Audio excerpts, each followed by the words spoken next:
Bom dia. A leitura que a gente vai fazer está em Lucas 1, de 46 a 50. E eu peço que vocês leiam comigo.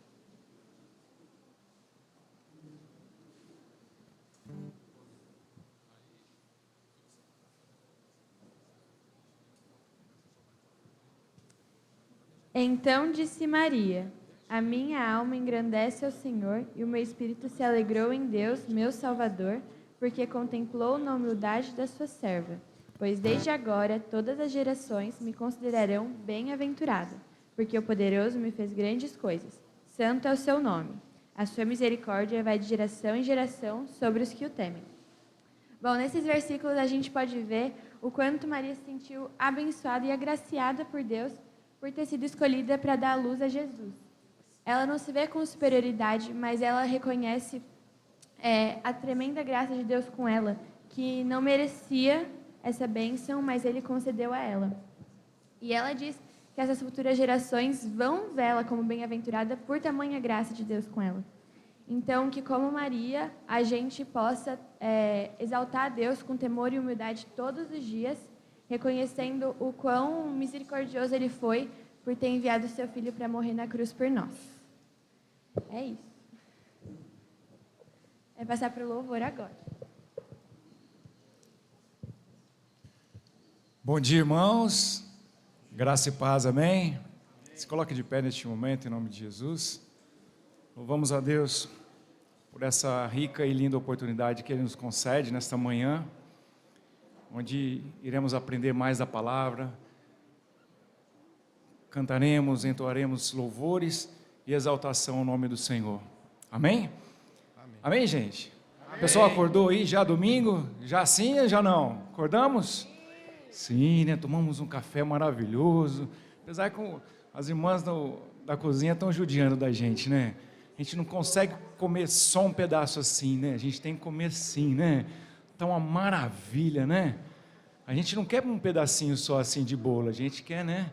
Mas Deus abençoe as irmãs aí, em nome de Jesus. Então tomamos um café, cantemos com toda a nossa alegria, com toda a nossa adoração ao Senhor em nome de Jesus. Amém? Senhor, eu te quero.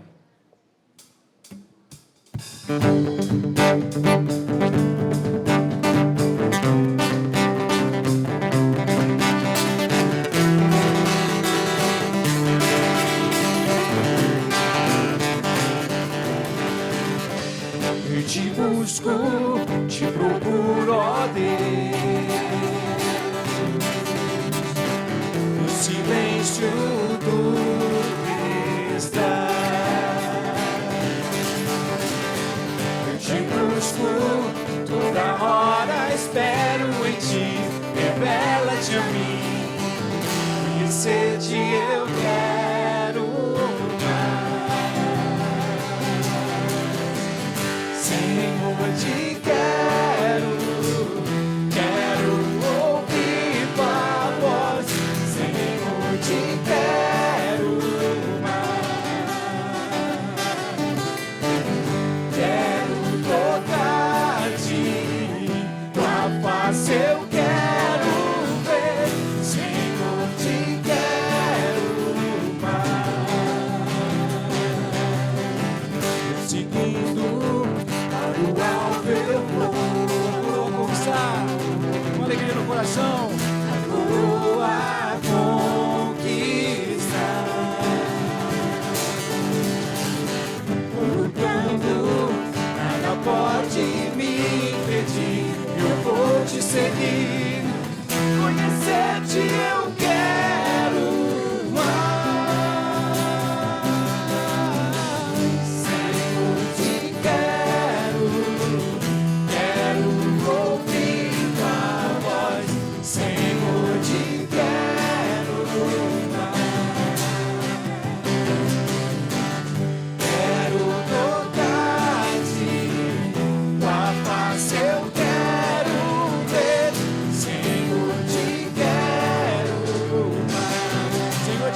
Cantemos com alegria.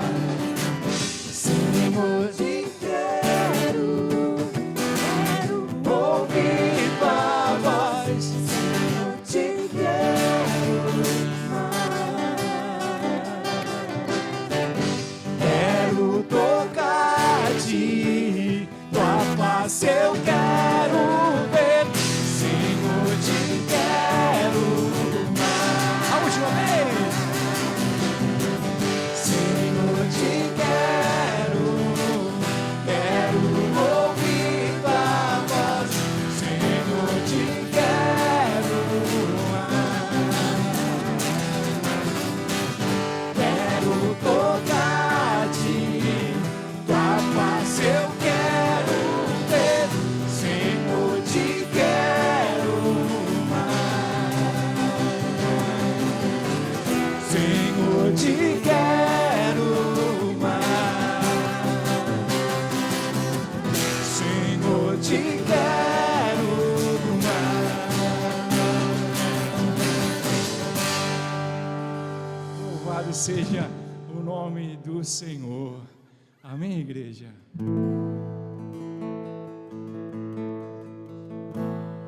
Tu és a luz que brilha sobre a escuridão. Tu és a paz que acalma todo coração. És o pão do faminto, a força do aflito. E nós somos teus pés e tuas mãos.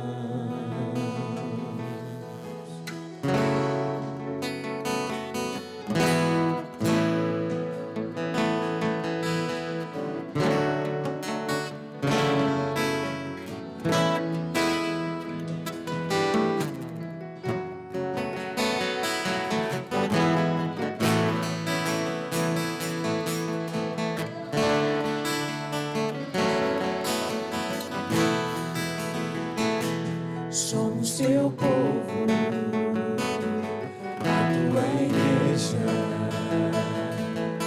Tua luz brilha sobre nós. O mesmo povo, um só Espírito. Senhor e Rei, faça a tua vontade através de nós. Que o teu reino venha, que o teu reino venha. Faça a tua vontade através de nós. Que o teu reino venha, que o teu reino venha.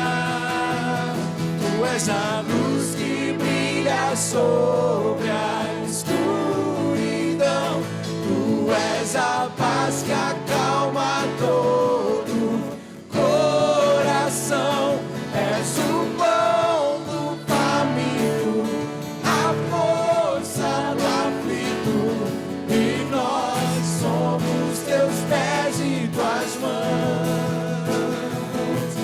Tua verdade sempre permanecerá. O teu amor quem poderá jamais, Senhor, separar. És fiel e pra sempre teu povo sustentar.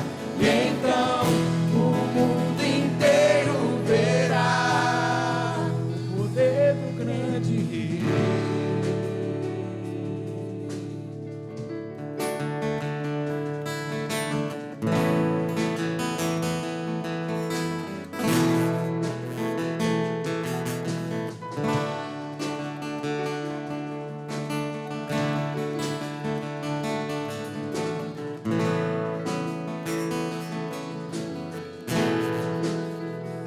Cante. Justiça e paz se encontram e nasce a alegria. Este é o teu reino, este é o teu reino. Justiça e paz se encontram e nasce a alegria. Este é o teu reino, este é o teu reino. Justiça e paz se encontram e nasce a alegria. Este é o teu reino, este é o teu reino. Justiça e paz se encontram e nasce a alegria. Este é o teu reino, este é o teu reino.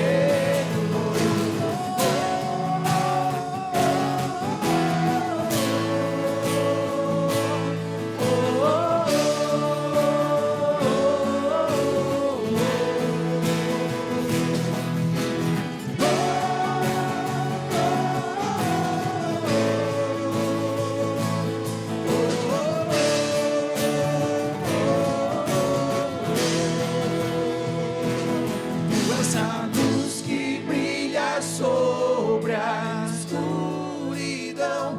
Tu és a paz que acalma todo coração. És o pão do faminto, a força do aflito, e nós somos teus pés e tuas mãos. Tua verdade sempre permanecerá nossas vidas, Pai. Teu amor tem poder, jamais separar. És fiel e pra sempre teu povo sustentar. Então o mundo inteiro tu és a luz. Tu és a luz que brilha sobre a escuridão. Coração, és o pão do faminto, a força de sustentar, e nós somos teus pés e tuas mãos. Tua verdade sempre permanecerá, o teu amor poderá nos separar. És fiel e pra sempre teu povo sustentar. Então o mundo inteiro verás o poder do grande Rei.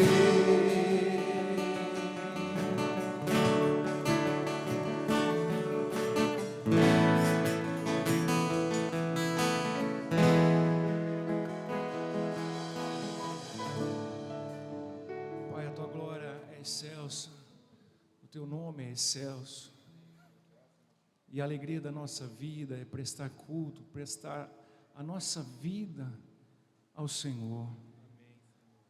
Perdoa os nossos erros, perdoa as nossas falhas, tem misericórdia de nós, meu Deus.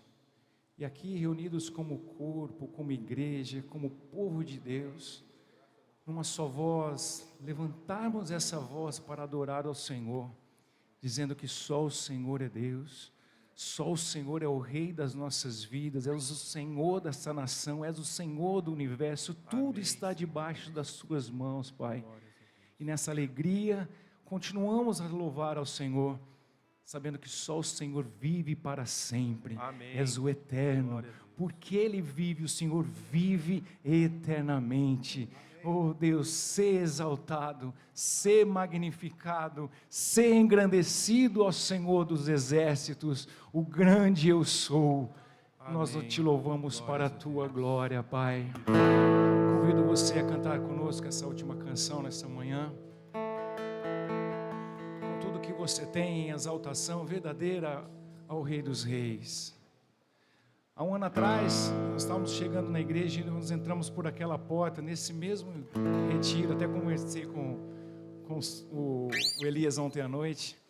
Na hora que nós chegamos, eles estavam cantando aqui, e hoje Deus nos concede essa oportunidade linda de estarmos mais uma vez para glorificar o nome dEle, estarmos aqui para cantarmos e exaltarmos o nome de Jesus e aprendermos dEle.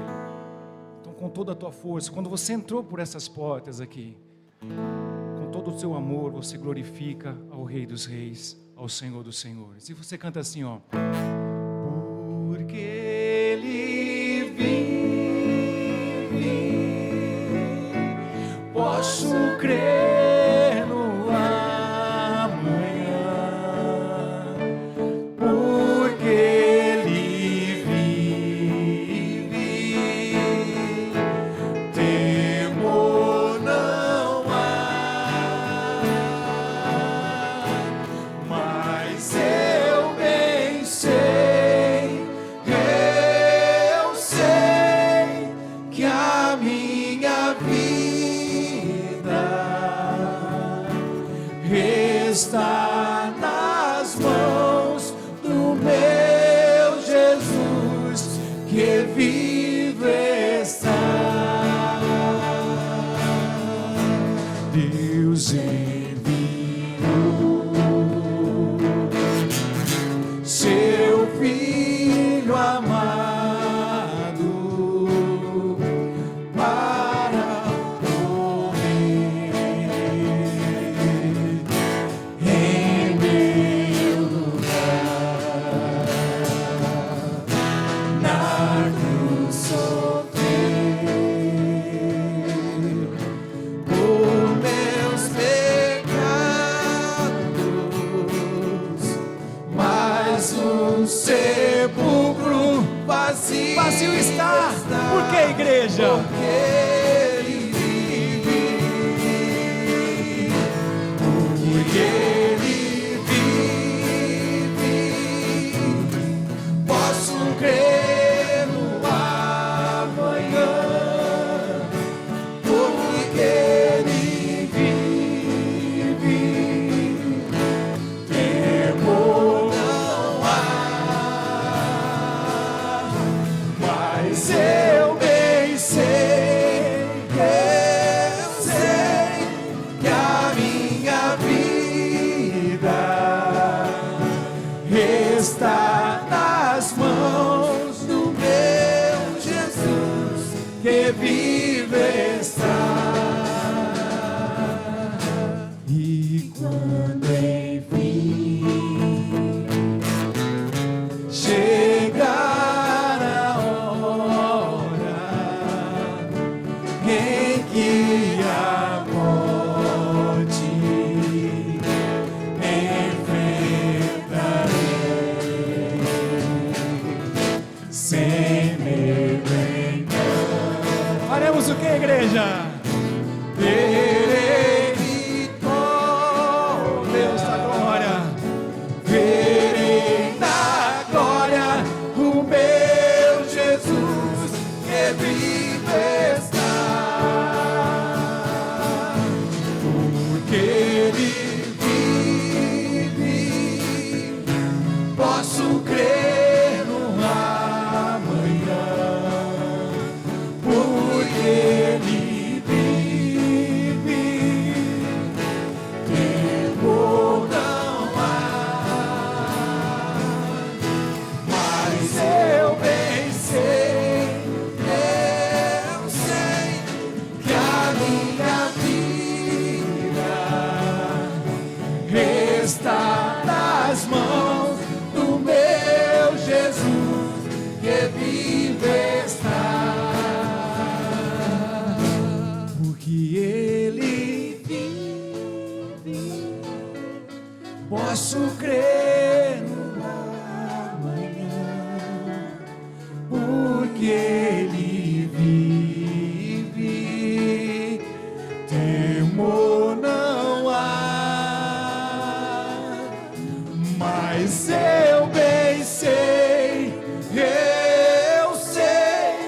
que as nossas vidas, e aí, está nas mãos do meu Jesus, que vive está. A última vez. Porque Ele vive, posso crer no amanhã, porque Ele vive,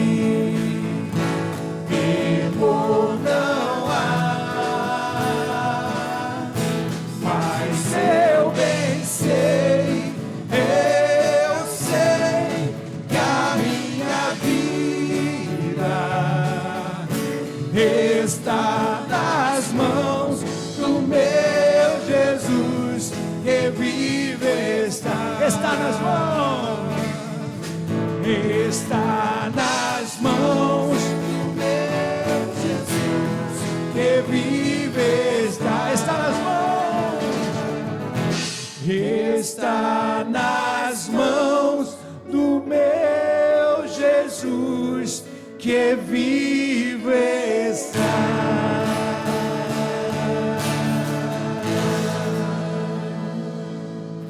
Louvado seja a presença de Cristo em nome de Jesus. Amém, igreja? Deus abençoe. A palavra está com o reverendo.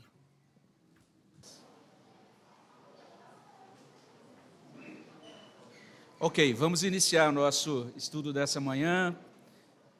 Muito bom rever a todos aí animados, bem descansados, outros que não estavam aqui ontem, sejam bem-vindos.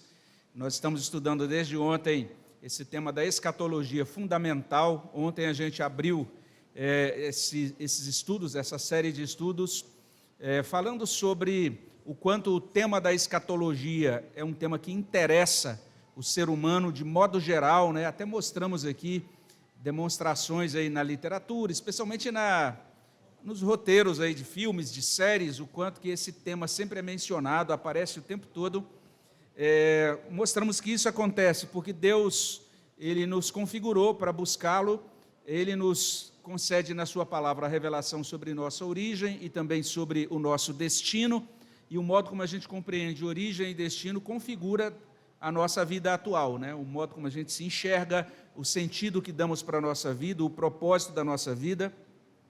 E nós vimos ontem que a escatologia fundamental, especialmente, ela lida com esses tópicos, esses temas que são fundamentais para a nossa consolação cristã, para a nossa caminhada com Deus nesse mundo, né, para a nossa animação nesse mundo. Destacamos no final isso, né, que a gente aprende escatologia para a gente se preparar para cruzar o Rio Jordão, ou seja, o dia em que passaremos pela morte. Terminamos de cantar sobre isso aqui, e ontem então tivemos esse olhar introdutório.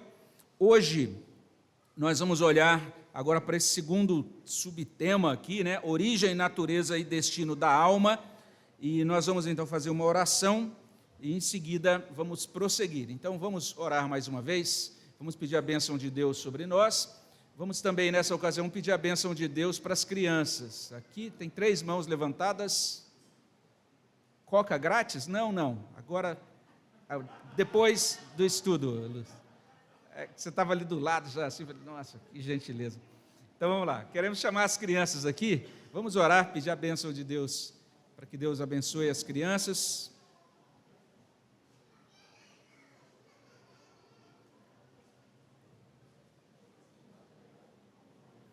As crianças estão vindo cheias de ânimo, assim. O que aconteceu com vocês? Vocês não dormiram? O que foi?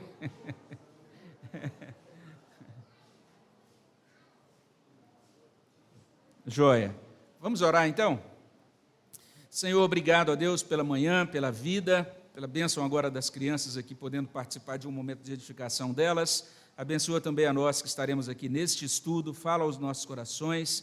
Abençoa, Deus, todo o teu povo, aqueles que estão trabalhando ali na cozinha, aqueles outros voluntários que também estão, cada um deles, desempenhando a sua função. Ó Deus, ajuda-nos aqui enquanto estudamos a Tua Palavra, aqueles que também acompanharão, ó Deus, esses estudos depois, ó Deus, por meio de vídeo. Queremos pedir a bênção do Senhor sobre a nossa igreja reunida nesta manhã, nesse culto de ceia, e também no culto logo mais à noite, ali no nosso templo. Que o Senhor abençoe também todo o Teu povo, os visitantes, aqueles que estiverem ali ajuntados, ó Deus, para buscar a Tua presença e cultuar o Teu nome na nossa igreja. E nos abençoa aqui no nosso acampamento. Guarda de todo mal, de toda intercorrência, de todo problema, e venha, ó Deus, edificar os nossos corações no nome de Jesus. Amém. As crianças, então, agora podem dirigir-se lá para o seu lugar de edificação. Nós vamos prosseguir por aqui. Nós estamos olhando então para esse tema 2. Ontem falamos sobre o interesse humano pela escatologia. Hoje falaremos sobre origem, natureza e destino da alma. E eu preciso fazer aqui algumas observações. Primeira observação é o seguinte: quem ainda não recebeu o PDF desse segundo estudo. É porque não é para receber mesmo, não está pronto. Então, é isso, desculpem, mas é que tinha tanta coisa para ajustar que eu falei, não vou mandar isso do jeito que está ainda não. Então eu vou terminar hoje à tarde, vamos ver se hoje eu consigo mandar no início da tarde para vocês, né, com isso organizadinho. Está muito bagunçado, é por isso que eu estou com 2 dispositivos aqui, que aqui eu estou olhando o rascunho ainda, tem algumas coisas que eu quero acertar. Então vamos lá. A gente então toca nesse assunto da alma, e aí você vai ver que até por conta disso também, esses slides eu acho que vão ser os slides mais simples, mas é isso, a gente está mudando de rota, e eu nunca mencionei isso quando eu falei sobre escatologia, porque esse tema da alma, ele não entra na teologia. O estudo sobre a alma não entra na área de escatologia, ele é de uma outra área, é uma outra disciplina, né, chamada antropologia, tá certo? Então, daí eu nunca mencionei, achava que a antropologia era claro para todos, mas a gente está então fazendo essa pequena mudança, entrando agora nesse estudo sobre a natureza humana segundo as Escrituras. Existe o estudo da antropologia aí no âmbito secular, mas o nosso objetivo é olhar para a antropologia bíblica, o que a Bíblia ensina sobre a condição humana, sobre a estrutura do ser humano. Então, é nesses termos que a gente começa citando aqui um salmo, que é o Salmo número 8, né, versos 3 até 5. E se você puder aí abrir a sua Bíblia, eu convido você a abrir, porque nós vamos ler juntos esse trecho da Palavra de Deus, Salmos 8, 3 a 5, e se você encontrou, quero convidar você para a gente ler juntos. Vamos ler juntos? Leiamos. Quando contemplo os teus céus, obra dos teus dedos, e a lua, e as estrelas que estabeleceste, que é o homem que dele te lembres, e o filho do homem que o visites, fizeste-o, no entanto, por um pouco menor do que Deus, e de glória e de honra o coroaste. Então, eu sempre gosto de colocar citações nos slides, mas não deu tempo, né? Então, só para a gente entender a beleza e a profundidade desse texto de Salmos 8. Nesse salmo, a gente tem o homem sendo descrito como feitura de Deus, coroado de glória e de honra. E tem um estudioso do século XVI, ele sugere o seguinte, olha o que ele diz, achei interessante, ele diz, enquanto homem é o nome da natureza, filho do homem é o nome da geração. Olha só que interessante, então ele fala de natureza e geração, e ele prossegue, na verdade, o primeiro ser humano, Adão, era um homem, mas não era filho do homem. Olha só que interessante. Ele era homem quanto à natureza, mas ele não tinha sido gerado por outro ser humano. Essa é a explicação dele. Contudo, toda pessoa que seja nascido dele se encaixa em ambas as definições. A partir de Adão, todo mundo é homem por natureza e também filho do homem, né? Deste modo, para que não pensem que o profeta está se referindo à dignidade do primeiro ser humano, ele usa ambas as expressões para que vocês entendam que ele está falando sobre a insignificância e, ao mesmo tempo, sobre a exaltação da geração humana. Então, o ser humano ele tem essas duas características que parecem contraditórias até, né? Primeira característica do ser humano, ele é insignificante. Quando o texto diz que é o homem, é como se dissesse, o homem diante de Deus é nada, né? Ele é muito insignificante, muito pequeno diante da majestade de Deus.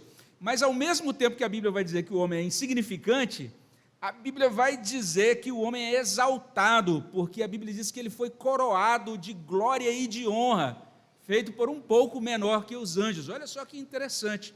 Então, essas duas características que se parecem contraditórias estão presentes em nós.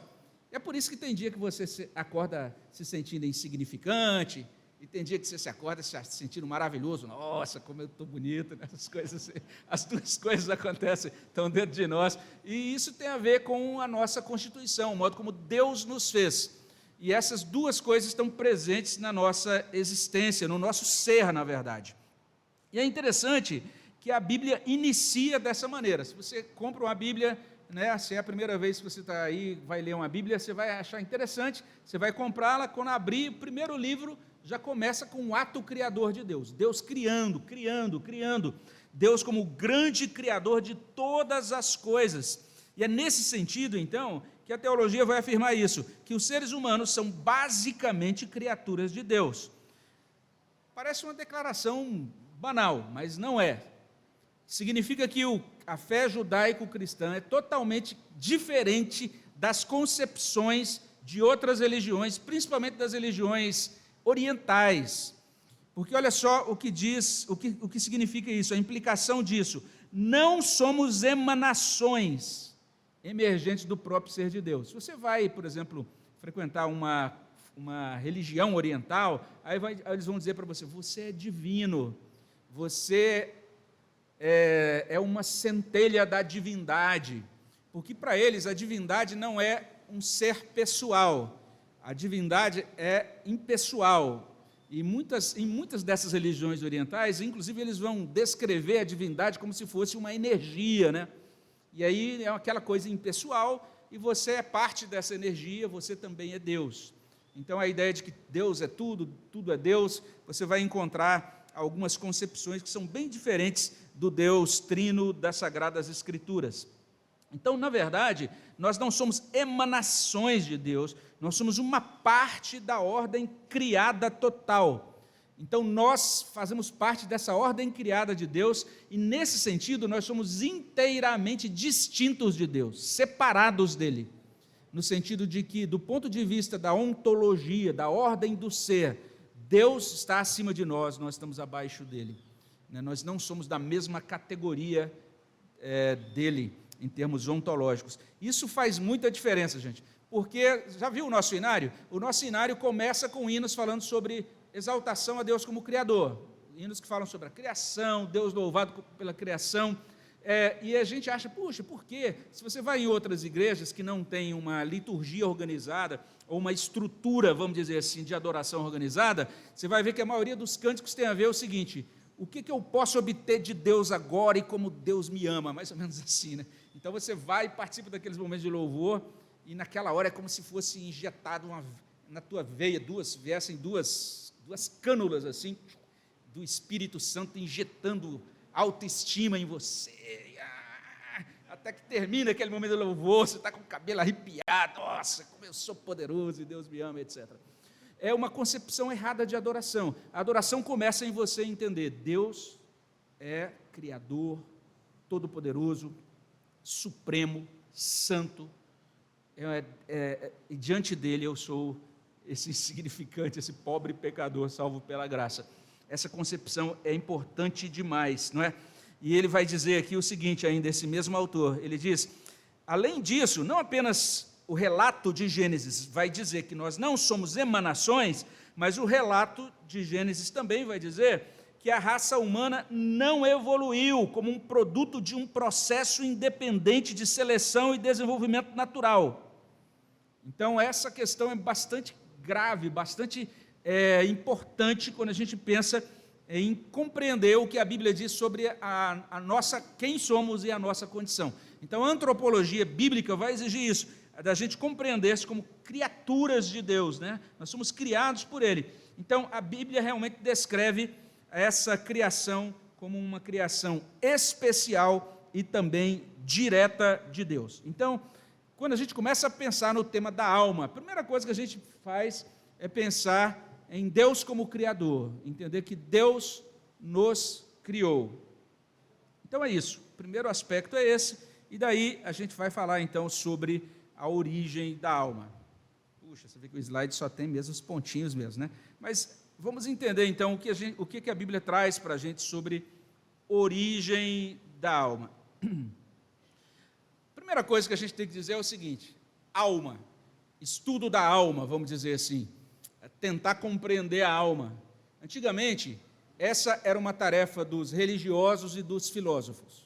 Foi assim até principalmente a Idade Média, a gente teve muito disso naquela parte, né, da civilização afetada, influenciada, melhor dizendo, pela cultura cristã e também pela cultura judaica, vamos dizer assim, mas foram os religiosos e filósofos que começaram a pensar na alma e tentar explicar o ser humano na sua complexidade, na sua interioridade, inclusive na sua constituição física e também, vamos dizer assim, espiritual.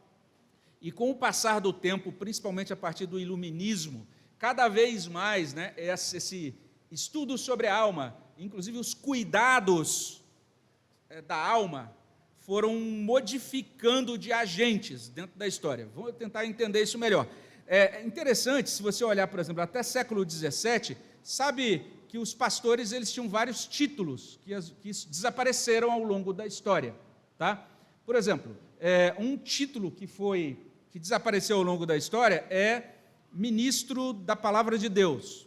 Esse título desapareceu. Os pastores, até século XVII, a pessoa assinava o nome, se ele é pastor, e colocava no final, VDM, Verbum Dei Minister. Já sabia, esse aí é um pastor, é um operário, um ministro da palavra de Deus. É um título que desapareceu ao longo da história. Ninguém mais se refere a pastor assim. Agora é, sei lá, apóstolo, supraapóstolo, essas outras coisas, outras designações, né? Mas esse é um título que, infelizmente, desapareceu. Outro título que era dado aos pastores era médico de almas. Médico de almas. Esse era um título dado. Porque quando a pessoa estava com um problema, por exemplo, estou abatido, estou deprimido, estou confuso, quem que ele procurava? Procurava a igreja. E ali, então, alguém atendia, e o pastor era considerado um médico de almas. Inclusive, os chamados puritanos, né, que viveram o século XVII, influenciaram muito a cultura norte-americana, e até hoje influenciam muito até a igreja evangélica nossa. Os puritanos eram considerados assim os grandes especialistas, né, na alma. Se você lê um sermão puritano, impressionante, gente. Ele terminava o sermão e começava as aplicações, e a pessoa, se você que está me ouvindo está passando por isso, isso, isso, aí citava um problema. Aí vinham as aplicações. Mas se você acha isso, eles faziam como se fosse uma radiografia da condição interior dos ouvintes, que era impressionante. Por isso que o sermão puritano normalmente demorava 2 horas, mais ou menos como os meus, estou brincando, mas 2 horas de sermão por causa das aplicações relativas à alma. Os puritanos entendiam que toda pregação tem que ter uma parte em que você explica o texto bíblico e depois você tem que mostrar qual a doutrina está sendo ensinada ali e depois qual a aplicação daquilo para a alma. E é interessante, então os pastores eram chamados de médicos de alma. No entanto, hoje mudou tudo. A partir do século XVIII para XIX, com a entrada do iluminismo, então agora a gente viu que as ponderações sobre a alma foram encampadas pela medicina, pela psiquiatria, pela psicologia, atualmente pela neurociência, inclusive pela ciência de dados. Hoje, então, o pessoal da área tecnológica está dizendo, nós conseguimos explicar a alma, e eles estão dizendo mais, estão dizendo, nós vamos conseguir tornar essa alma eterna, né? Ela vai viver eternamente num ambiente digital. Uns estão dizendo, vai ser um negócio semelhante ao que eles estão chamando de metaverso, outros estão dando outros nomes para isso, mas, enfim, é o que está sendo colocado, está sendo dito hoje. Não é? Então, o que a gente percebe, de certa maneira, cada vez mais, essa tentativa de ponderar, de compreender e até de configurar a alma com o uso da razão humana e com o uso dos recursos do próprio homem. Isso está dentro, inclusive, da igreja, porque a igreja, mesmo as igrejas que são calvinistas na doutrina da salvação, muitas vezes são racionalistas na doutrina da santificação. A gente vai entender isso daqui a pouquinho, tá? Mas é interessante que os servos de Deus têm alertado para esse perigo. E Bavinck, um teólogo sistemático, ele vai afirmar o seguinte, ele vai dizer, Deus e a alma não podem ser plenamente compreendidos pela razão humana. É isso, gente. Não podem ser. Por que não? Respostas. Porque Deus e a alma não podem ser compreendidos plenamente pela razão humana?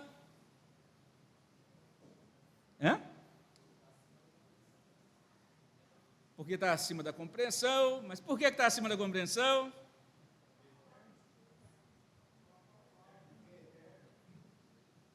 Porque é eterno? Não necessariamente. Tem coisas que são eternas, mas que a gente consegue compreender com a razão. Vamos chegar a isso em outros tópicos nossos.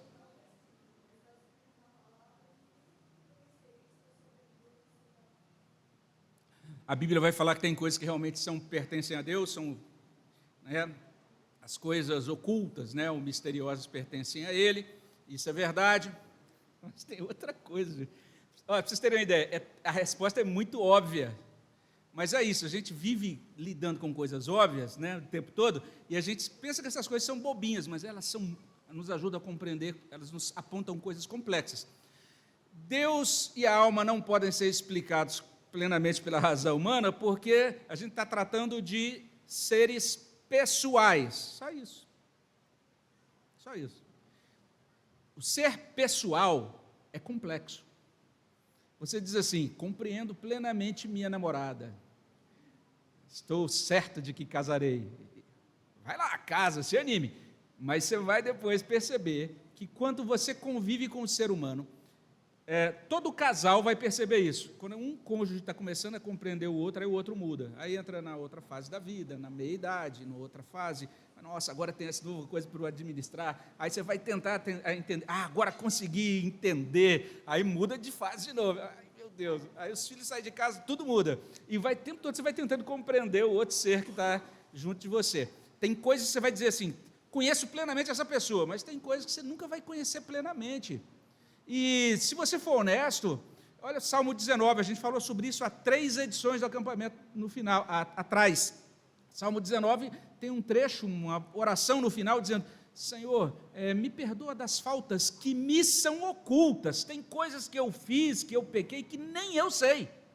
Nem a gente se conhece plenamente. Já viu todas essas músicas, essas coisas produzidas pela literatura? Ferreira Goulart dizendo: uma parte de mim é todo mundo, outra parte é ninguém, fundo sem fundo. Uma parte de mim é multidão, outra parte estranheza e solidão. Uma parte de mim pesa e pondera, outra parte delira.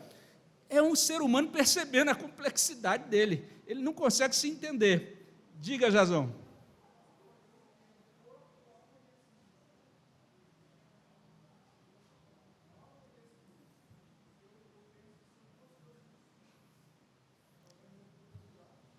Tá. Beleza. Eu vou tocar nele. Se no final não tocar, você me relembra, tá? Joia. Então veja, complexidade, isso é o ser humano. O ser humano é complexo. O ser humano é complexo. E a gente tenta explicá-lo como se fosse tudo reduzido a categorias racionais, né? Por que você fez isso? O menino não sabe, ele está com a boca toda lambuzada do doce lá que ele atacou, escondida. Ele não vai conseguir explicar. Eu tive uma... Ele não vai conseguir explicar isso, entendeu? Ele nem sabia porque ele ia pegar, ele nem tinha planejado aquilo, ele ia lá pegar o brinquedinho, o carrinho, aí, de repente, ele olhou e viu aquela tigela, e quando viu, estava lá, já tinha derrubado tudo, estava com a boca toda cheia de chocolate, entendeu?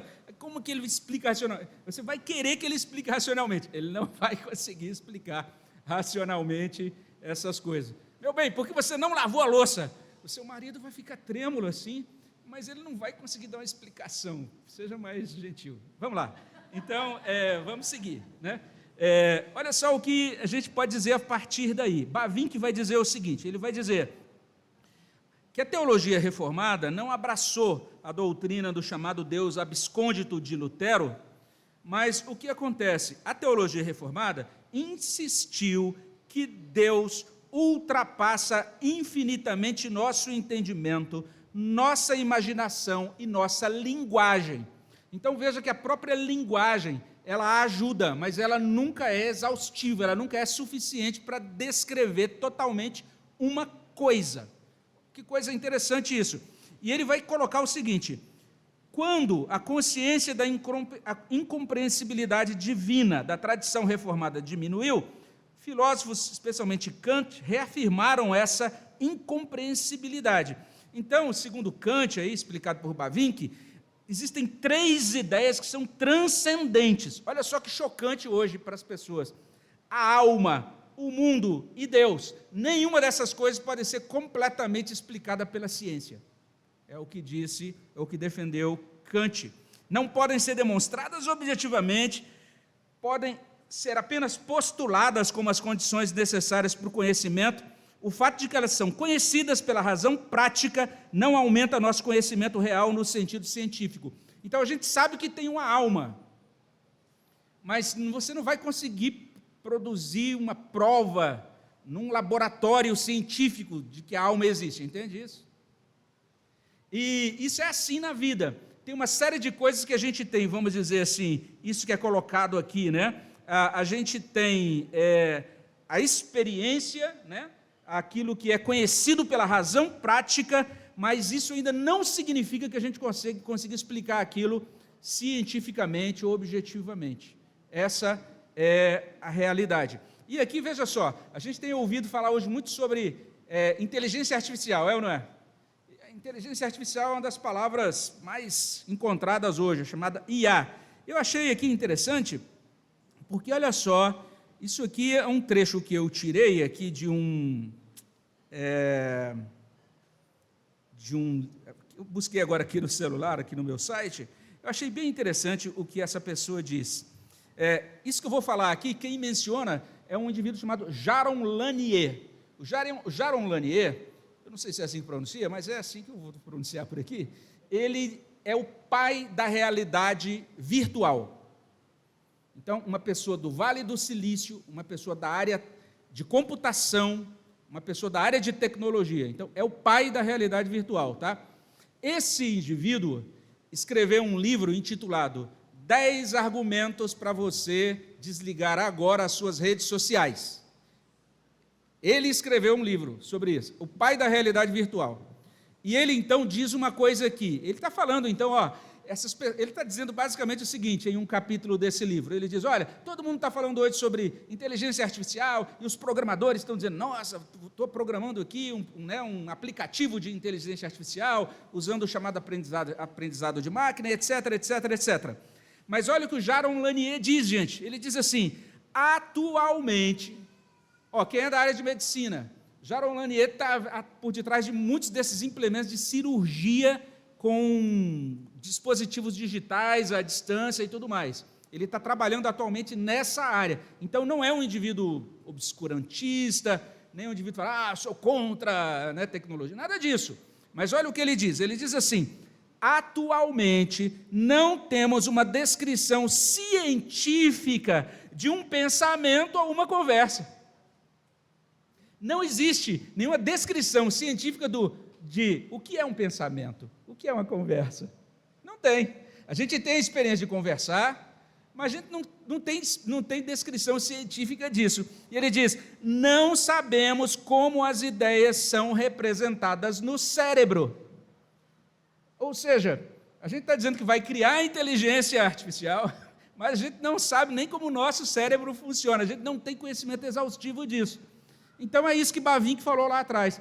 Não tem como explicar a alma, as coisas da interioridade humana, utilizando simplesmente a nossa razão, não é? E aí ele vai prosseguir dizendo isso. O conhecimento de Deus em Cristo é vida em si mesmo. Olha o que o Bavinck diz, que coisa bonita isso que ele coloca.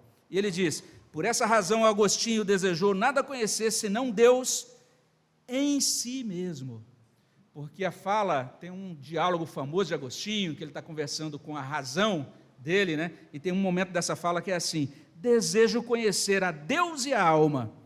E a razão pergunta para ele, nada mais? E Agostinho responde, não, nada mais. O que eu quero conhecer é Deus e a alma. Calvino começa as Institutas dizendo isso, esses são os 2 conhecimentos mais importantes que a gente pode ter na vida, o conhecimento de Deus e o conhecimento de nós mesmos. O conhecimento que equivale ao conhecimento da alma, a gente vai entender isso melhor, não é? E aí, inclusive no Catecismo de Genebra, Calvino escreveu, né? que o fim principal do homem é que os seres humanos conheçam a Deus por quem foram criados. Foi usado esse catecismo dele para inspirar também os autores do breve catecismo de Westminster. E a Bíblia começa assim: o homem é criado à imagem e conforme a semelhança divina. Gênesis 1, 26 até 28. E abra aí a sua Bíblia em Gênesis 1, 26 a 28, porque você vai ver algumas coisas que se desdobram a partir dessa imagem e semelhança. E meu objetivo também não é explicar os detalhes dessa imagem e semelhança, a gente tem isso até em outro material já disponível na nossa igreja, é um material chamado Criação e Queda, que vale a pena depois você buscar lá no nosso site, mas veja só, a ideia é simplesmente desdobrar algumas coisas que constam aí em Gênesis 1, 26 a 28. Então, veja só o que diz o texto. Você vai perceber, então, Deus criando conforme a imagem, a sua imagem e a sua semelhança. Deixa eu achar aqui na minha Bíblia. Joia.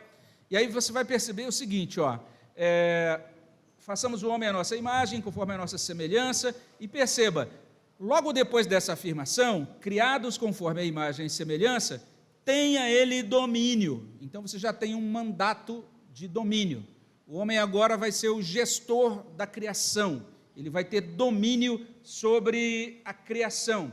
E você vai ver então no verso 27, criou, pois, Deus o homem à sua imagem, a imagem de Deus o criou, o homem e mulher os criou, a ideia é que tanto o homem quanto a mulher são criados conforme a imagem e semelhança de Deus. Verso 28, enchei a terra, sujeitai-a, dominai sobre os peixes do mar. Então, mais uma vez, o mandato de domínio. Se você olha para o capítulo 2, lá de Gênesis, de 15 a 17, você vai encontrar Deus, o texto dizendo assim, tomou, pois, o Senhor Deus ao homem, o colocou no jardim do Éden para o cultivar e o guardar. E o Senhor Deus lhe deu esta ordem, de toda árvore do jardim comerás livremente, mas da árvore do conhecimento do bem e do mal não comerás, porque no dia em que dela comeres, certamente morrerás. Você percebe esses 3 mandatos instituídos por Deus na criação. O mandato que a gente chama de mandato cultural, dominar a terra, desenvolver o trabalho, desenvolver tecnologias, desenvolver a vida humana, vamos dizer assim. Você já percebe implícito aí, quando diz que ele criou homem e mulher, o mandato social, e depois lá em 2,18. Não é bom que o homem esteja só, o mandato de que o homem viva em comunidade, que ele ame o seu próximo, que ele viva em sociedade, e o mandato espiritual, que o homem responda a Deus, que o homem cuide da criação e funcione no mundo respondendo a Deus, como louvor a Deus, inclusive sendo obediente a Deus, ouvindo a sua palavra, crendo nela e obedecendo a essa palavra. Então, é nesse sentido que o homem é criado, e ele já é criado, então, com essas características, com aquilo que a gente chamaria de pessoalidade, porque ele já é indivíduo, e ele é pessoa. Ele vai receber um nome, vai ser chamado de Adão, sua esposa vai receber nome também, vai ser chamada de Eva, e Deus vai interagir com eles. O texto de Gênesis 3, de 8 a 10, até diz isso, que Deus veio encontrar-se com o homem na viração do dia, na hora que estava soprando aquele vento ali da tarde. Então Deus vem se encontrar, essa ideia de que Deus já conversava com o homem. Existem tantas teorias sobre a origem da linguagem, como é que o homem desenvolveu a linguagem.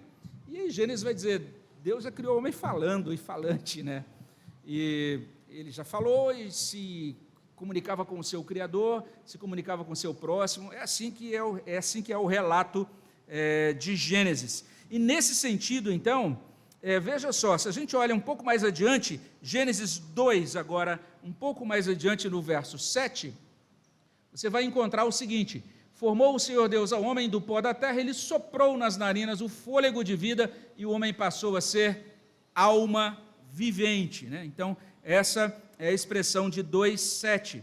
A ideia aí é a seguinte, é que o homem foi constituído como? De uma parte física e de uma parte que a gente pode chamar aí de transcendente, que a gente pode até dizer, uma parte imaterial, tá? Caindo isso aqui toda hora. Tadã, fica aí. Então, ele foi criado com essas 2 partes. Nós temos uma parte física e temos uma parte que a gente pode chamar de imaterial ou transcendente. É nesse sentido que Bavinck vai falar lá, é porque esse negócio caindo aqui não fica bom. É nesse sentido que o Bavinck vai falar que essas são coisas transcendentes. Deus, a alma e o mundo. Tem uma transcendência nisso que não pode ser explicada pela razão. Por quê? Deus criou. Isso reflete a complexidade e a personalidade de Deus.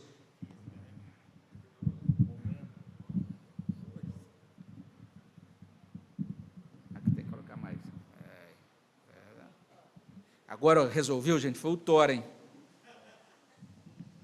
Pronto, resolvido. Obrigado, Thor. Esse negócio só de levantar sucrilhos e Bíblia não dá certo. Vamos lá. Então, veja só. Nesses termos que nós cremos, nesse ato criador de Deus, não é? E nesses termos, Deus cria o ser humano, então, com essa parte física, material, essa parte transcendente. É nesse sentido que um dicionário de psicologia, que a gente cita aqui, ele define a alma como esse aspecto não físico do ser humano, considerado responsável pelas funções da mente e da personalidade individual. Então, quando a gente fala de alma, a gente está falando dessa parte interna, dessa parte interior, melhor dizendo, do ser humano. Ela não é tão interna, assim, a gente vai perceber lá na frente, tá? Sim.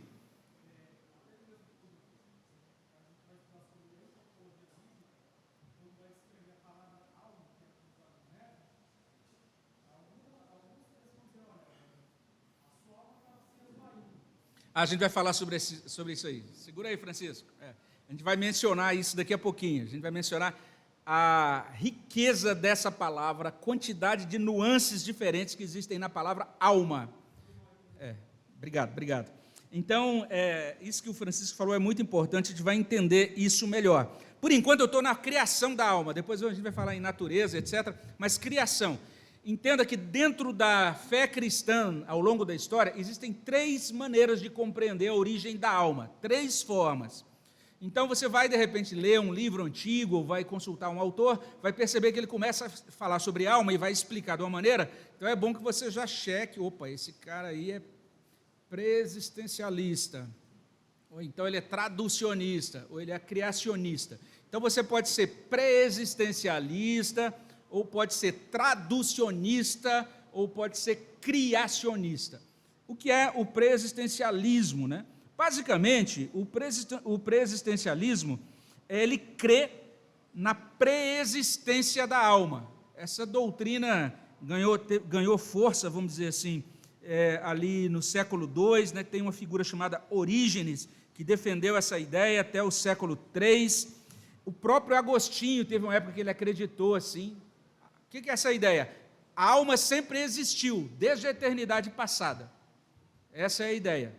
Aí, no momento da história, essa alma veio e entrou no nosso corpo, né? Se tornou nós como somos hoje. Mas sempre existiu a nossa alma. Então, é a doutrina de que as almas dos homens existiram num estado prévio, né? E que certos acontecimentos naquele primeiro estado explicam a condição em que essas almas se encontram agora. E então, a ideia desses primeiros cristãos era tentar explicar por que nós nascemos pecadores, né? Mas essa doutrina ela foi rejeitada pela ortodoxia da igreja. Então, a gente não acredita que seja uma boa compreensão essa ideia de que você é eterno desde o passado, desde a eternidade passada. Essa não é uma boa compreensão da alma. A segunda doutrina é chamada de traducionismo. O traducionismo é a doutrina abraçada por esse pastor que eu mencionei. O que é o traducionismo? O traducionismo é a seguinte doutrina: Deus criou a alma de Adão. Depois de Adão, Deus não se envolve mais nisso. Agora, quando um casal, né, tem filhos, a alma é gerada pelo casal. A alma humana é gerada a partir do momento, então, que o casal cria um novo ser humano. É isso. Gera um novo ser humano, melhor dizendo. Certo? Então, a partir de Adão, a alma é passada, é transmitida, vamos dizer assim, de geração em geração. O tradicionismo diz, a alma é herdada dos pais. Tá certo? Gente, tem uma série de coisas assim que atrai nessa ideia. Porque, o que explica porque a gente puxa, né, não apenas as feições, o aspecto físico, aquilo que a gente diz aí do código do DNA, o aspecto biológico, mas também temperamento, outras coisas dos nossos pais. Então, os tradicionistas estão dizendo, é isso, gente, é isso. Os nossos pais é que passam para a gente a nossa alma. Principalmente se você tem uma ideia tricotomista da alma. Porque no entendimento tricotomista, a alma é a sede das emoções, da vontade, do seu modo de pensar, da sua racionalidade. Então eles vão dizer, olha, o ser humano é constituído de 3 partes: corpo, depois alma, e a alma é essa sede da vontade, da racionalidade, das emoções, e o espírito é aquela parte do ser humano, da constituição humana, que conecta o ser humano direto com Deus. O espírito é o hub, é onde entra a conexão com o cabo de banda larga direto com o Espírito Santo. O Espírito Santo se comunica conosco por meio do Espírito, e agora essa parte espírito vai também agora interagir com a outra parte, alma. E até nessa concepção tricotomista, dependendo da igreja de onde você vem, eles vão dizer, olha, não seja um cristão da alma, seja um cristão do Espírito. Ou seja, não ande segundo a sua razão, as suas emoções, ande segundo o Espírito Santo, entende?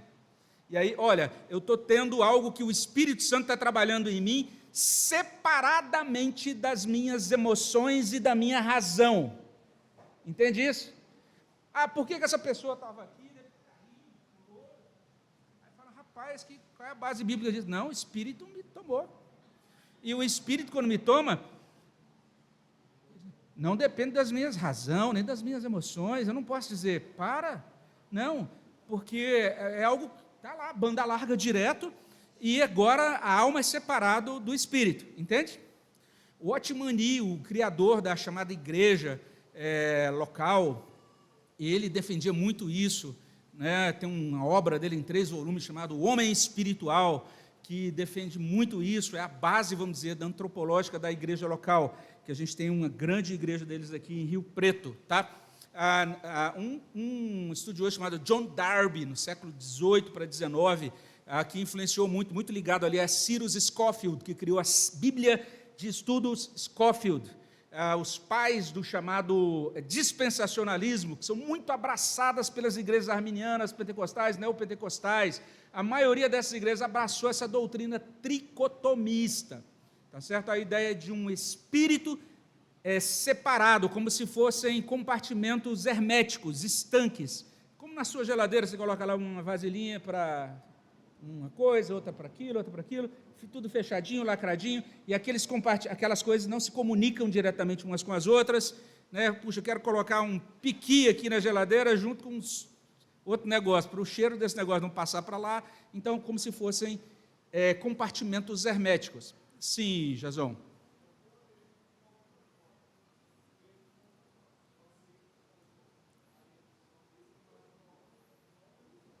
Beleza. Então me explica daqui a pouquinho, quando eu chegar lá na natureza. Beleza? Quando eu falar da natureza, de repente fala, não, é assim que eu entendo. Aí eu vou falar, então, rapaz, você não é tricotomista, isso é outra coisa. Mas eu vou te explicar lá, a gente vai chegar lá. Mas se eu não for chegar, você me lembra, quando a gente chegar na natureza. Então, por enquanto, estamos falando aqui, ou já chegamos? Que engraçado. Eu acho que já... Ai, meu Deus do céu. A idade é uma coisa séria. Não, estamos falando da origem. Então, gente, traducionismo é isso. Viajei na maionese. O traducionista, ele diz que a alma é passada de geração de pai para filho, tá? O criacionismo diz o seguinte, que que Deus nos cria individualmente e Ele nos concede a nossa alma. Essa é a concepção criacionista. Então, nós somos criacionistas, nós não somos traducionistas, tá? A gente vai dizer que a nossa alma tem, sim, características herdadas biologicamente, tem características herdadas aí de temperamento, de personalidade dos nossos pais. A Bíblia é bastante clara sobre isso, já desde Gênesis capítulo 20, a partir do verso 5, que Deus visitará a iniquidade dos pais nos filhos até a 3ª e 4ª geração, ou seja, as características de pais passam para filhos, e isso é algo que realmente é constatado, é afirmado pela Escritura. No entanto, a Bíblia diz que essas características não são determinantes, porque também na Bíblia você vai encontrar isso nos relatos dos reis, você vai encontrar isso em Crônicas, nos livros também de 1º e 2º Samuel, Crônicas e 1º e 2º Reis, você vai encontrar muito disso, né? Um rei péssimo, que era um idólatra, que era uma figura esquisita. Aí vem o filho dele, filho biológico, que se torna um servo de Deus, que renova a nação, que volta a celebrar a Páscoa, que anda com Deus, que é celebrado como um homem de Deus. Aí, de repente, vem um neto, que é uma coisa terrível.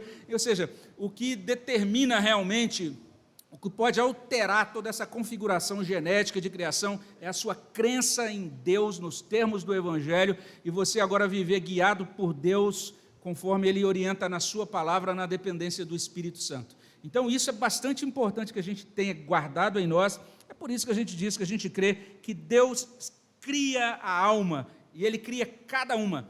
Deus criou a alma do Eduardo, da Sâmela, da Damares, né, do Wellington, cada um individualmente, porque esta parece ser a ideia do Salmo 139, né? O Salmo 139 vai dizer assim: tu me teceste no seio da minha mãe. Inclusive o verbo ali é tão bonito, porque o verbo tecer é a ideia de Deus fazer um trabalho artesanal, individual. Você já viu como que é artesanato? É diferente de indústria.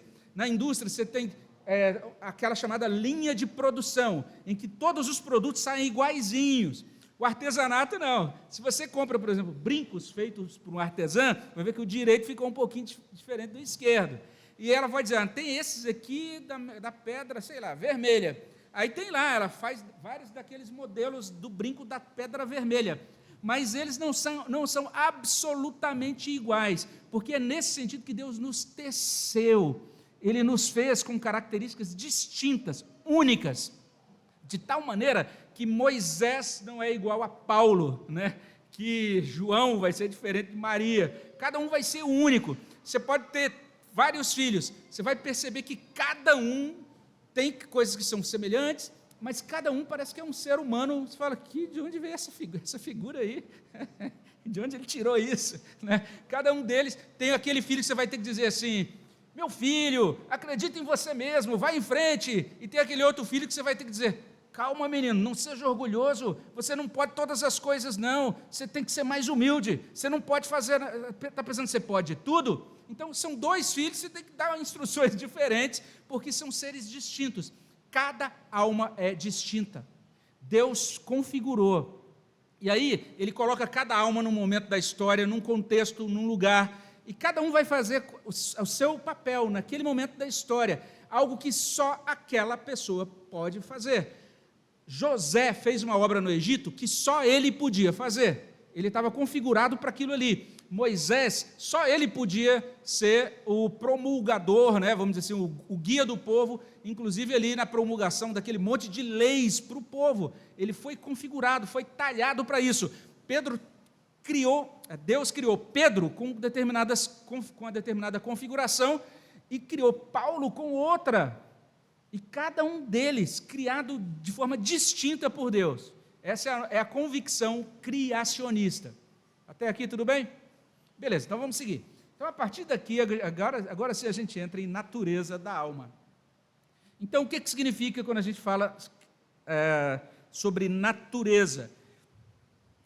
A teologia vai explicar o seguinte, desculpe, não está aí no slide, mas ela vai dizer o seguinte, o ser humano possui duas coisas importantes, uma delas é chamada dualidade. O que é dualidade? Possui um corpo e uma alma. Uma parte física, material, e uma parte imaterial, certo? Ao mesmo tempo, o homem possui uma coisa chamada unidade funcional. Ele tem um sistema dentro de si que organiza todas as coisas para que ele funcione como uma unidade. Então, eu posso dizer assim, eu sou o Misael, como uma unidade. Você pode falar sobre si mesmo, eu sou, e aí dizer o seu nome. Você é esta unidade, certo? Mas você vai perceber que essa unidade é constituída de várias coisas, a gente vai entender melhor aqui. E aí, veja só, o Dr. Joel Bick, ele nos ajuda bastante, Porque ele vai falar o seguinte, ele diz, o ser humano é tão belo e tão complexo, que a Bíblia usa diversas palavras para descrever o ser humano. Olha só a quantidade de palavras, gente, e de sentidos. Por exemplo, uma palavra é a palavra fôlego. E a palavra fôlego, ela às vezes aparece como vida biológica, mas às vezes essa palavra aparece como vida psicológica. Tanto coisa biológica como coisa psicológica. Alguém lê aí, por exemplo, Provérbios 20, versículo 27? Olha aí essa palavra sendo usada com esse sentido que a gente pode chamar assim de sentido psicológico, né? Quem achou pode até ler aí para a gente. Eu tenho que correr que meu tempo está acabando. Já acabou, eu acho.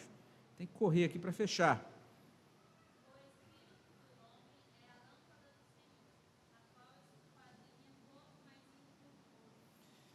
Então, essa ideia de espírito, e aí entenda que o termo lá no hebraico é esse termo que é mostrado aí, e que tem a ver, então, com a interioridade, aquilo que está no mais interior do homem.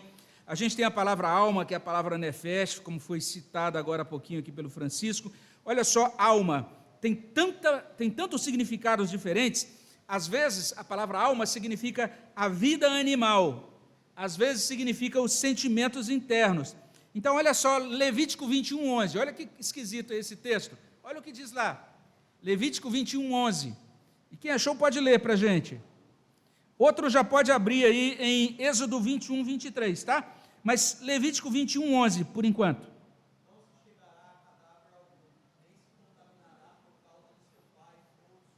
Está vendo? Não se chegará a cadáver algum. A palavra lá no hebraico é literalmente isso. Não se chegará a uma alma morta. Essa é a ideia. Ou seja, nesse texto hebraico, alma significa literalmente um corpo morto.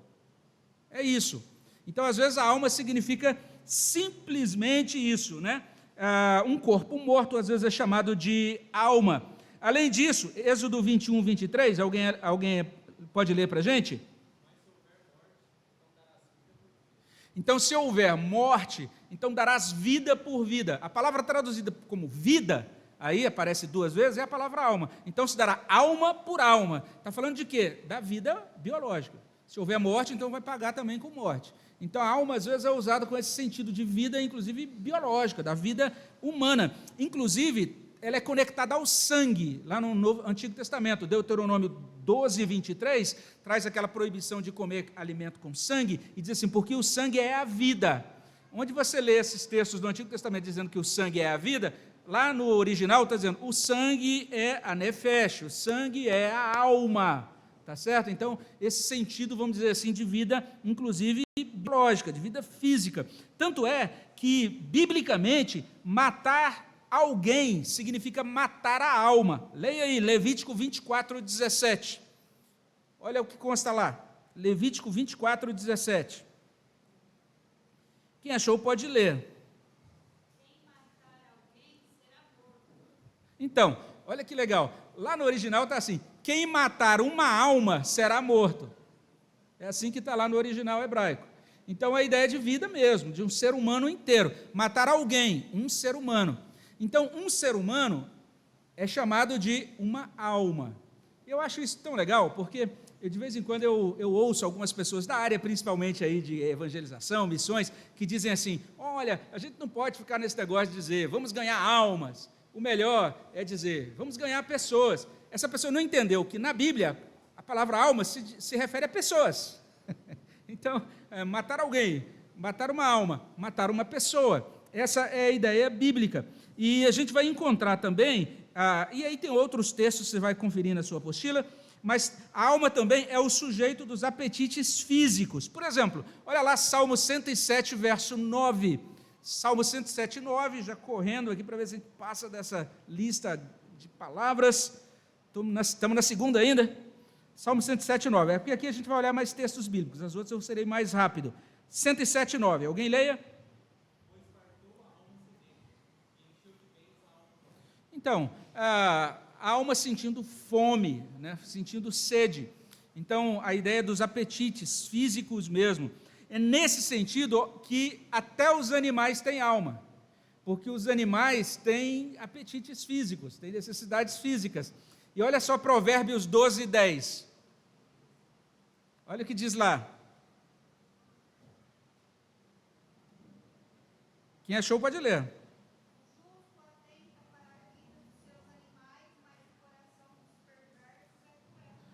O justo atenta para a vida dos seus animais. Pasmem, lá no texto grego, no texto hebraico está assim: o justo atenta para a alma dos seus animais. Então, existe esse sentido em que na Bíblia a palavra alma significa vida animal, vida biológica, certo? Então, onde tem vida biológica, ali tem alma, no sentido de ter um ser criado por Deus que precisa ser alimentado, precisa descansar, precisa tomar água e etc. Tá bom? Sim.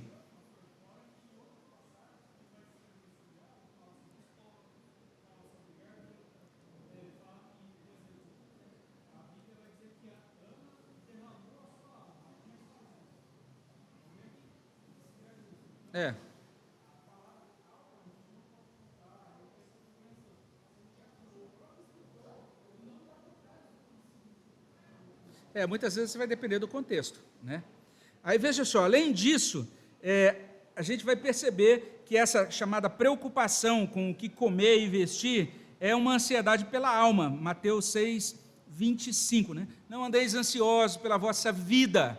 Lá Jesus está falando, não andeis ansiosos pela vossa alma, quanto ao que haveis de comer, ou o que haveis de vestir. Então, a gente fala, olha, eu não me preocupo com essa coisa das vestimentas, só vaidade, só me preocupo com as coisas da alma. Não, você não entendeu. De acordo com a Bíblia, é uma preocupação da alma, né? As coisas relativas ao comer, relativas ao vestir. E olha, e é interessante que às vezes, então, alma é sinônimo de espírito. E olha que bonito, eu tinha separado esse texto para a gente ler aqui, foi lido na introdução feita pelos adolescentes. O Magnificat de Maria começa com um paralelismo. Alguém sabe o que é paralelismo ou não? Paralelismo é um verso em que a primeira linha, a segunda linha diz a mesma coisa que a primeira, só que com palavras diferentes. Então Maria começa o Magnificat dizendo como? A minha alma engrandece ao Senhor. Qual é a segunda linha? O meu espírito se alegra em Deus, meu Salvador. Alma é sinônimo de espírito. Ela se alegra, ela engrandece. Como é que ela engrandece? Engrandece se alegrando, demonstrando alegria, gratidão diante de Deus. Então, nesses termos, você vai encontrar os dois vocábulos como sinônimos. Além disso, a alma humana é mostrada como aquela que sobrevive à morte. Mateus 10, 28, Jesus diz que a gente não deve temer aqueles que podem matar o corpo, mas aqueles que podem matar a alma. A ideia de que não devemos ter medo daqueles que podem matar o corpo, mas devemos temer aquele que pode tanto matar o corpo como lançar a alma também na condenação. A ideia de que Deus, a alma então sobrevive à eternidade, né? Ela é eterna, vamos dizer assim. O outro termo que a gente encontra é espírito, e veja só, espírito tem dois termos, um no hebraico, outro no grego. Ele tem essa ideia muito, muito básica aí de vento, né?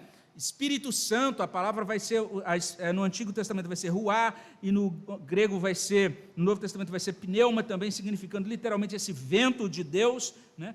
Ela tem esse significado de vento como elemento natural, tem esse significado de fôlego de vida dos animais, Gênesis 2, 7, quando diz que Deus então soprou, né, na narina do homem, é dito que ele soprou então, e a partir daí o homem obteve vida de Deus. Também o termo significa a pessoa interior. Gênesis 26, 35. Alguém pode ler aí, por favor? Olha o que diz.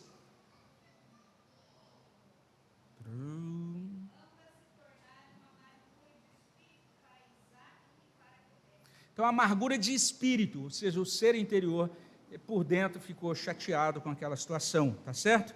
É um outro termo. O outro, veja só, em nenhum lugar, nem do Antigo Testamento, nem do Novo Testamento, existe essa descrição do Espírito sendo a sede do Espírito Santo.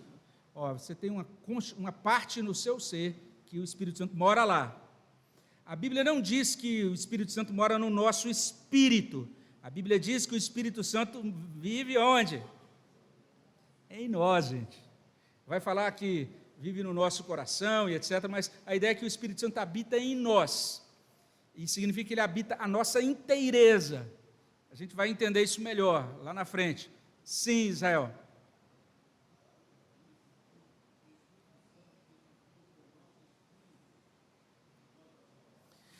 O Espírito Santo testifica com o nosso espírito. Significa o quê? Significa que ele testifica conosco.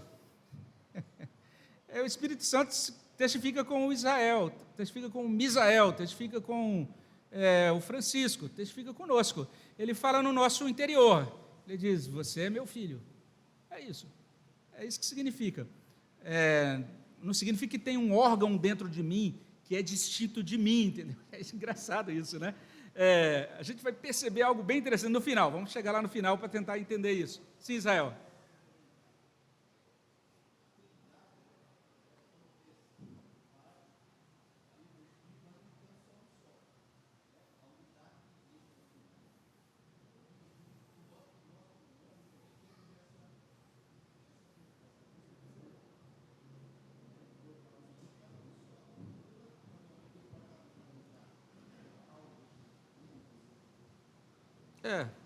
É um bom argumento, gostei dele. Mas, beleza, vamos seguindo, gente. Só para. Olha só que interessante. Aí a gente tem a palavra coração, tá vendo? A palavra coração, eu acho bem legal isso, vocês são da área médica, vocês veem quanto vocês usam termos gregos, né? A parte de coração é bem interessante, porque coração significa a pessoa interior, significa as emoções, os pensamentos, as resoluções. A palavra é usada para descrever a condição moral diante de Deus. A palavra é usada para descrever a orientação espiritual em direção ou em oposição a Deus. Então, esses são os usos de coração. Inclusive, há um sentido em que coração se assemelha àquilo que a gente chamaria hoje de pensamento. Tá? Algo que a gente chamaria hoje de pensar. Né? A gente vai entender isso melhor. Outra palavra que consta no hebraico, aparece também no grego, é a palavra rins. Quem tinha versões antigas da Bíblia, de vez em quando encontrava uns textos esquisitos, né? Ó Senhor, eu te louvo com os meus rins. Nossa, que esquisito é isso, né? E hoje, nas versões atualizadas, eles não traduzem literalmente dessa maneira, não é? Mas a gente vai encontrar, às vezes, a palavra entranhas. A palavra entranhável misericórdia, entranháveis misericórdias, essas coisas assim, né?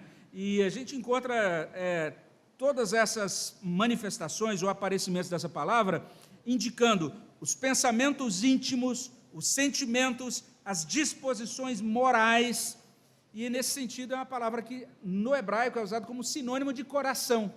Olha só que interessante. Além de rins, a palavra mente, o grego nous. Essa palavra muitas vezes traduz coração do hebraico. Então, quando às vezes tem lá um texto do Antigo Testamento que tem lá a palavra coração no hebraico, aí quando eles aparece lá alguém citando aquele texto no Novo Testamento, olha, porque fulano de tal disse, aí cita um texto do Antigo Testamento, lá no Antigo Testamento é a palavra coração, e você vai perceber que no Novo Testamento eles traduzem como mente, né, como sinônimos. Mas veja só, mente não significa apenas entendimento, não significa meramente intelecto, mas a mente humana é o centro da depravação espiritual do ser humano. A mente humana é o centro, é o lugar de renovação piedosa do ser humano. Por isso que Paulo diz, transformai-vos pela renovação da vossa o quê? Da vossa mente. É esse centro onde você vai ter tanto piedade, espiritualidade, quanto também depravação. Tudo está aí na mente. Olha só que coisa interessante. Então veja, de acordo com a Bíblia, mente não é um órgão racional destituído de emoções. Falar, nossa, agora vou ser só mental, sem emoção. Não, é o centro da depravação, tá, que não falta é emoção ali, às vezes muito distorcida. Tá? É um centro de interioridade. Carne tem as palavras aí no hebraico e no grego. A carne às vezes é usada com esse sentido muito literal, de pele, de tecido macio do corpo, às vezes referindo-se a todo o corpo, mas é referido às vezes à humanidade ou à totalidade dos animais. Diz que o dilúvio destruiu toda a carne. destruiu todos os seres humanos, destruiu todos os animais que existiam na face da terra. Então, às vezes é usado com esse significado. E também com o sentido de fraqueza. A ideia de que o homem é carnal, é a ideia de que ele é fraco, ele passa, ele é mortal, ele é fraco tanto fisiologicamente, como ele é fraco emocionalmente, ele é fraco mentalmente, ele é fraco espiritualmente. Então é isso. E também com esse sentido de pecaminosidade humana. Todas essas acepções têm relação com carne. Outra palavra que aparece também na Bíblia é a palavra osso. Osso, olha só que palavra, como assim? Fala tanto da matéria esquelética ali, dura do corpo, né? Gente, a palavra osso esteve presente na primeira poesia proferida pelo ser humano. Tu és osso dos meus ossos e carne da minha carne, por isso se chamará varoa. Olha só, poético, hein? Isso aí. Bem, também tem a ver, às vezes, com a força de uma pessoa, mas também com a condição emocional de uma pessoa. A gente estudou esses dias o Salmo 102, no Café com o Pastor, lá no verso 3 daquele salmo, o salmista vai falar que ele, então, os ossos dele estavam em frangalhos, né? Mostrando que as emoções dele estavam em frangalhos. E corpo tem todos esses sentidos. Sentido primordial, um cadáver, um corpo morto. Também, às vezes ele traduz, a palavra corpo traduz a palavra carne, lá do Antigo Testamento, quando é citado no Novo Testamento. O nosso corpo físico, que é sustentado por alimento, que é ameaçado por enfermidades, que é sujeito à morte. Corpo significa também, na Escritura, a nossa pessoa inteira. Então, a gente vai voltar nesse ponto depois, quando falar da ressurreição. Significa que todo o nosso ser é o nosso corpo. Olha como é diferente da noção grega de corpo, porque Platão dizia o seguinte, os gregos, de modo geral, eles vão dizer que o corpo é só uma embalagem para o espírito. Platão defendia a doutrina da reencarnação. Os espíritas acreditam na mesma coisa, o seu corpo é só uma embalagem. Quando você morre, essa embalagem é descartada e você vai receber um outro novinho, um upgrade de corpo na próxima encarnação, tá certo? É a ideia platônica, essa ideia. Não foi Kardec que inventou, não. Está lá presente no hinduísmo também, em muitas religiões orientais, mas a fé judaico-cristã vai dizer, o corpo não é embalagem, o corpo é importante. O corpo, veja só, todos esses filósofos, Aristóteles, Platão, que escreveram sobre virtude, como o ser humano ser melhor, sobre a república, como estabelecer uma sociedade, todos eles tinham os seus meninos. Eles eram praticantes de homossexualismo e tinham meninos com os quais eles tinham vida sexual. Então, por quê? Porque para eles o que você fazia com o corpo não importava. O importante é que aqui você estivesse pensando nas coisas virtuosas, mas o corpo, não importa o que você faz com ele. O cristianismo chega dizendo, não, o corpo é santuário do Espírito. Deus vive no seu corpo.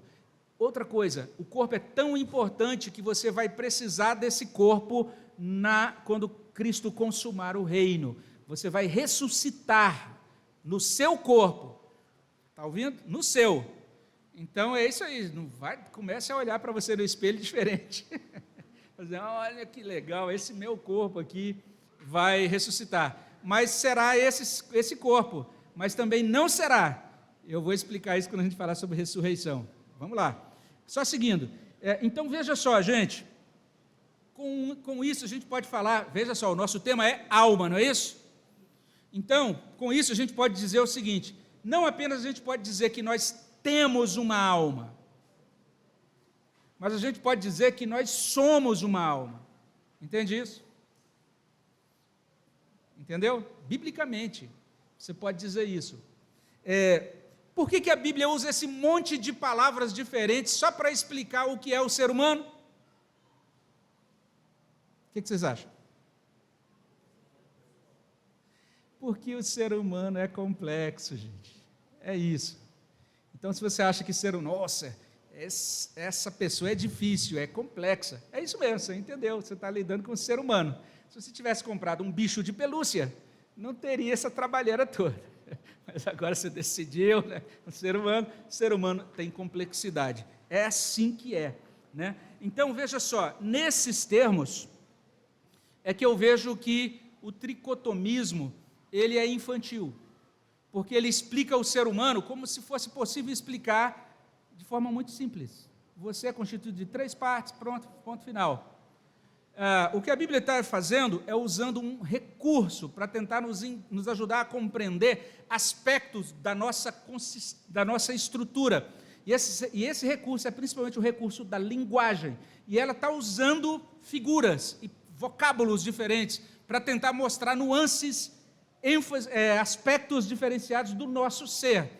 E com isso tudo a Bíblia está dizendo, você tem parte que é física, mas você tem parte que não é física, tem parte que é externa, quando você bate o dedão no pé e você vai sentir a dor, tem parte que é interna, que dói mais do que bater o dedão no pé, que está machucado por dentro, isso é lá dentro de você, é interior. Essas coisas todas existem em você, e essas coisas todas estão entrelaçadas e misturadas, não está separadinho, o corpo aqui, a alma aqui, e tanto é que a doença da alma vai afetar o seu corpo, a doença do corpo vai afetar a sua alma. Eu fui fazer uma cirurgia, disseram, vai ser, beleza, vai ser tranquila a sua cirurgia. Eu falei, que legal. Aí disseram, 15 dias o senhor vai estar ótimo. Eu falei, que bom. Em 15 dias eu estava morrendo de dor. E aí, de repente, na 3ª semana, veio um abatimento, uma depressão, porque a dor persistente no corpo abate a alma. E de repente eu falei, meu Deus do céu, estou deprimido aqui, e por causa dessa cirurgia, né? Cirurgia chata, não dá nem para pedir oração por ela, mas é isso, enfim. É isso, a gente fica abalado fisicamente por algo que acontece interiormente, a gente fica abalado interiormente por algo que acontece fisicamente, certo? Todas as coisas estão entrelaçadas e misturadas, então a ideia de explicar o ser humano em categorias separadinhas, é legal, gente. É que nem, na época atrás, surgiu um indivíduo falando, vou falar sobre os temperamentos humanos. O homem tem 4 temperamentos. Eu conheço pessoas que parecem que têm 200 temperamentos. Que não dá para você separar em 4 certinho, tal. Olha, eu sou tal, não sou... Não, às vezes, de manhã você é uma coisa, à tarde já é outra. Enfim, é o ser humano muito complicado, não é? Então, é nesses termos que a Bíblia, às vezes, vai falar do homem como corpo e alma. Às vezes, vai falar sobre corpo, alma e espírito. E lá em 1 Tessalonicenses 5, 23 e 24, onde a gente lê, o mesmo Deus da paz vos santifique, e o vosso espírito, alma e corpo sejam conservados íntegros e irrepreensíveis na vinda do Senhor. Esse texto não está trazendo aí uma descrição da constituição humana, é simplesmente Paulo dizendo, eu quero que vocês inteiros, o corpo de vocês, o espírito, a alma, né, vocês inteiros sejam conservados íntegros e irrepreensíveis. A ênfase é em conservar íntegro. A palavra íntegro significa inteiro. É daí que vem a expressão leite integral, tal, porque é algo que está inteiro, está tudo misturado, está tudo ajuntado ali, certo? Agora, é com você, Jason, não sei se você entende de uma maneira diferente ou se você entende...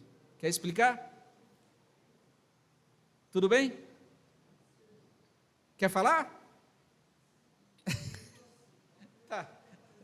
Tá bom, mas veja só, gente, isso não é fundamental, não é algo que vai, né, a sua salvação não depende disso, você dizer, sou dicotomista ou tricotomista, fica à vontade aí com a sua, mas realmente eu creio que até mesmo o dicotomismo, ele tem que ser assumido sem reducionismo, ou seja, nós temos que entender que até isso que a gente chama de dicotomismo é uma tentativa de explicar o ser humano, ela é uma tentativa, vamos dizer assim, que ajuda a explicar de forma suficiente, mas não exaustiva, porque não dá para explicar de acordo com categorias racionais. É isso que os nossos teólogos reformados afirmam. O ser humano é cheio de complexidade, não é?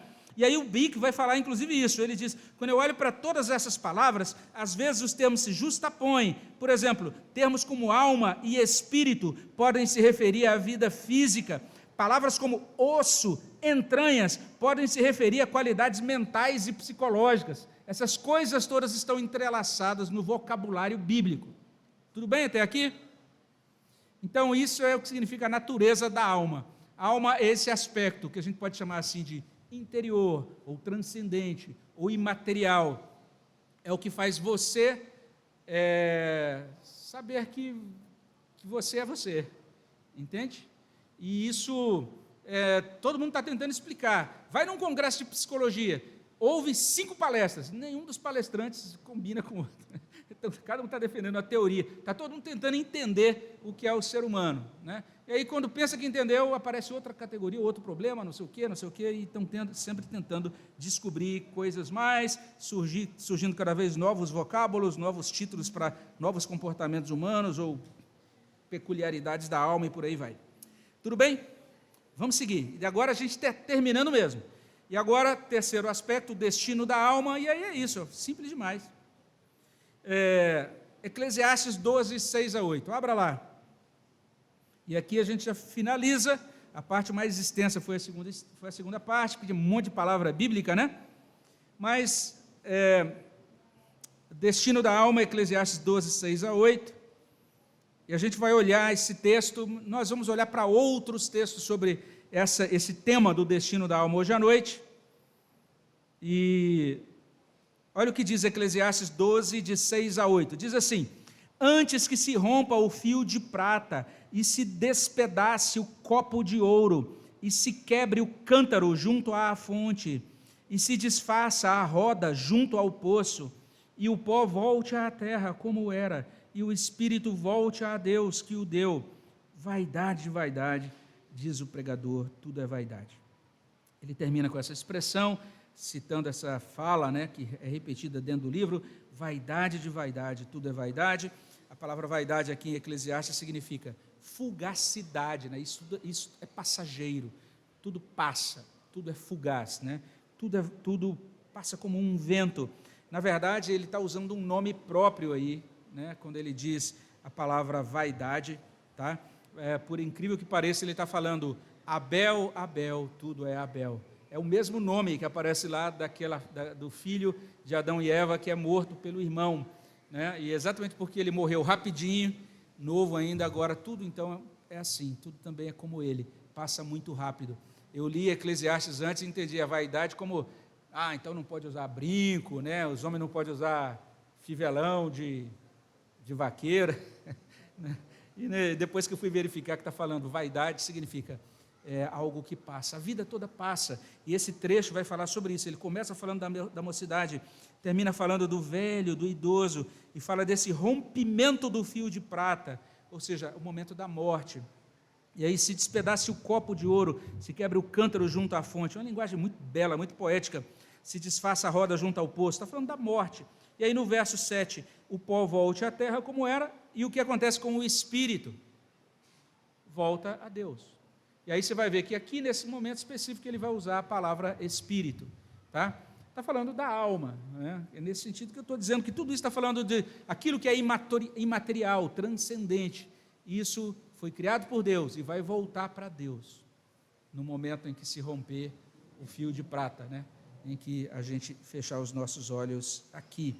É interessante que até esse dicionário de psicologia que eu mencionei, ele diz isso, que a alma é frequentemente conceituada como sobrevivendo após a morte do corpo físico.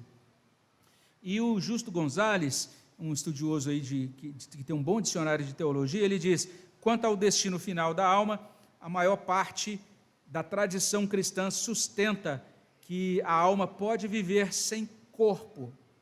Então é isso, no sentido de que ela volta para Deus.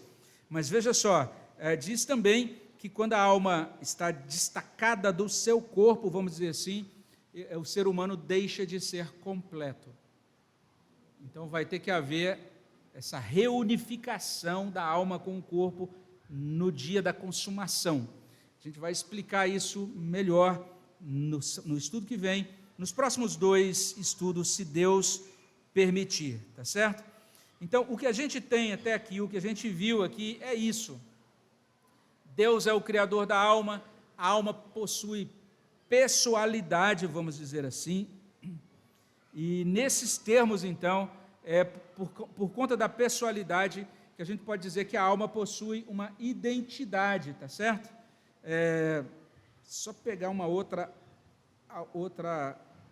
colinha que eu fiz aqui, porque eu achei bem interessante. São textos aqui daquele Jaron Lanier, e ele vai dizer isso, ele vai dizer o seguinte, ele diz: não é irracional basear a fé ou a esperança de uma vida após a morte na existência misteriosa da experiência interna nessa vida. Ele diz, a nossa experiência interna, o fato da gente viver nesse mundo, e você vive contigo, você vive com o seu próprio eu, você conversa contigo, você tem uma consciência, não é? O dia todo. Eu não vou pegar essa segunda porção aqui de lasanha, não.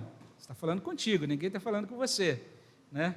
Então, o fato da gente ter essa experiência interna, para o Jaron Lanier, ele diz, se a gente tem essa experiência que transcende, ninguém consegue explicar isso, então não é irracional a gente pensar em algo realmente transcendente, algo que ultrapasse a morte. Eu acho bem legal ele colocar isso para a gente, e chama bastante atenção essa fala dele, tá?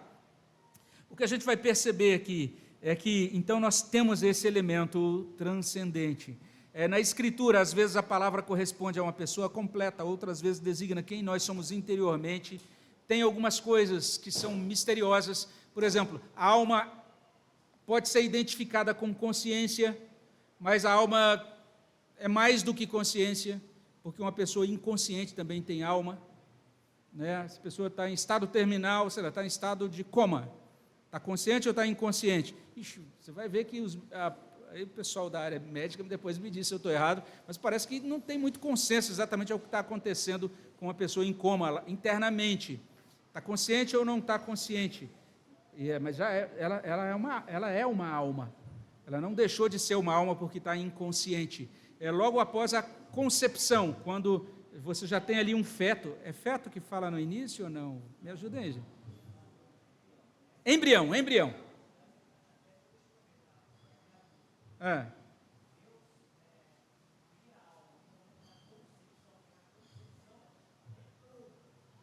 Ovo, pronto. Ótimo.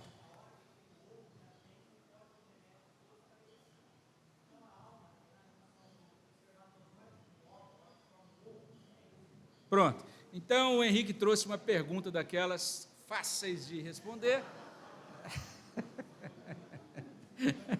Mas, antes de responder a pergunta dele, eu só quero dizer o seguinte, é que, veja só, nesses momentos primordiais da existência humana, né, quando você tem ali esse ser nos primórdios, ele ainda não desenvolveu uma consciência, a gente diz, mas já é uma alma.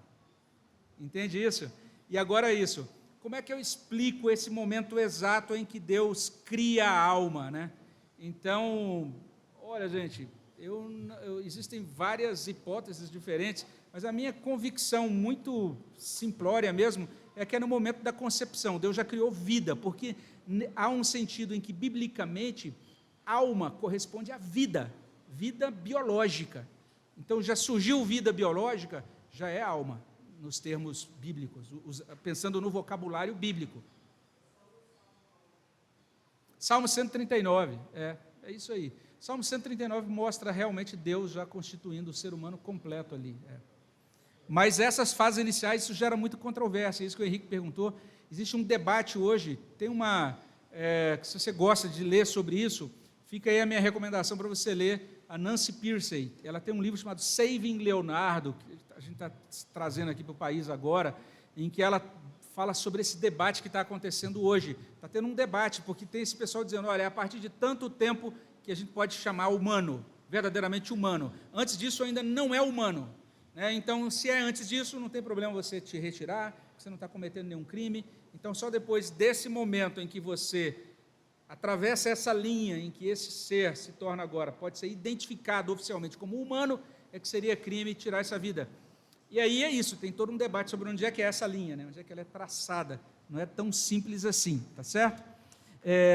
E, acima de tudo, essa ideia de que a alma retorna para Deus que a criou depois da morte, tá? Então, o que a gente vai ver hoje à noite? Hoje à noite eu espero que a gente traga aí já um material mais organizado. Como eu falei, eu trouxe aqui uma série de anotações que eu estou consultando, então, por isso, a gente até se estendeu muito. Mas amanhã todo mundo acordou bem, comemos um excelente café da manhã com um bolo gostoso que eu não comi, eu vou ver se sobrou um pedaço ali depois, e espero que vocês tenham sido edificados naquilo que estudamos. Thor?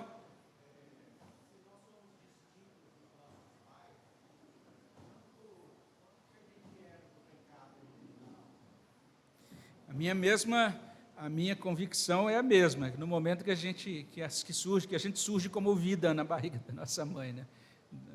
Porque em pecado, Salmo 51 vai dizer isso, né? Que em pecado me concebeu minha mãe. Então, normalmente a interpretação mais comum daquele texto do Salmo 51 é que foi no momento da concepção que gerou, que a natureza pecaminosa já foi instalada no ser humano.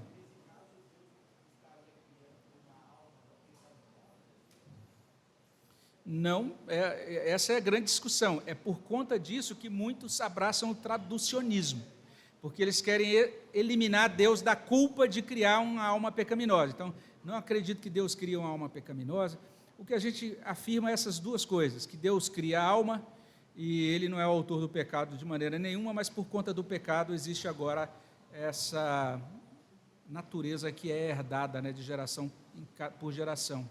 Então, você percebe que a raiz de toda heresia, é isso que torna toda heresia atrativa, é que ela sempre tem um pouco de verdade. Ela está tentando resolver um problema e tentando fazer uma argumentação que está tocando em coisas importantes, porque eles queriam tentar explicar isso. Foi daí que surgiu o problema do traducionismo, vamos dizer assim. E nós dizemos, nós não sabemos explicar como isso acontece, só sabemos que Deus, Ele cria a alma, Salmo 139, sabemos que Ele não é autor do pecado, Tiago 1, e sabemos que em pecado me concebeu minha mãe, Salmo 51. A gente acredita em todas essas partes da Escritura. E como é que você concilia isso racionalmente? A gente não concilia, a gente crê em todas elas e afirma todas elas. Tudo bem, gente? Então, já que a alma vai para Deus, o que acontece com a alma quando ela chega lá? É o tema do nosso estudo hoje à noite, tá certo? Beleza? Mais alguma observação antes da gente orar? Vamos orar então? Terminando o nosso estudo? Você quer falar alguma coisa aí, Tomé? Pensei que o Tomé ia... Joia, beleza. Vamos nos colocar de pé, vamos orar. Senhor, obrigado pela bênção de podermos estudar esse tema, um tema complexo, e nós queremos agradecer ao Senhor pela oportunidade de começarmos a refletir juntos sobre isso, que Teu Espírito Santo possa nos guiar, e aquilo que for do Senhor, aquilo que for consistente com a Tua palavra, que Teu Espírito Santo possa aplicar no nosso coração, e acima de tudo, ó Deus, que nós possamos, diante desse estudo, não apenas ficarmos presos, ó Deus, nesses aspectos mais de abstração, de teorias, mas acima de tudo, ó Deus, que nós possamos dar graças ao Senhor, porque o Senhor nos criou, porque o Senhor nos concedeu, ó Deus, esta alma imortal, que foi configurada pelo Senhor, para que nós possamos viver eternamente contigo, como imagem e semelhança do Senhor. E assim como o Senhor plantou, foi o Senhor quem providenciou o primeiro jardim e colocou nele o homem, ó Deus, para que ele respondesse ao Senhor naqueles mandatos da criação. É o Senhor também, ó Deus, quem vai configurar, quem vai estabelecer, ó Deus, o novo céu, a nova terra, e vai ali, ó Deus, nos colocar para que possamos possuir a terra, herdar essa terra, como diz a Tua palavra, e para que possamos viver, ó Deus, também cumprindo os Teus mandatos naquela nova criação. Obrigado, porque o Senhor nos fez para isso, porque o Senhor deseja, Senhor Deus, que onde o Senhor esteja, nós estejamos contigo na eternidade. E nós pedimos que o Senhor nos dê gratidão e que, ó Deus, a nossa vida aqui e agora possa ser animada a amá-lo e a caminhar com o Senhor e a louvar ao Senhor por conta, Senhor Deus, da Tua grande bênção, do Teu grande poder criador e da Tua grande obra de redenção. É o que pedimos e agradecemos no nome de Jesus. Amém. Gente, obrigado aí, que Deus abençoe a todos.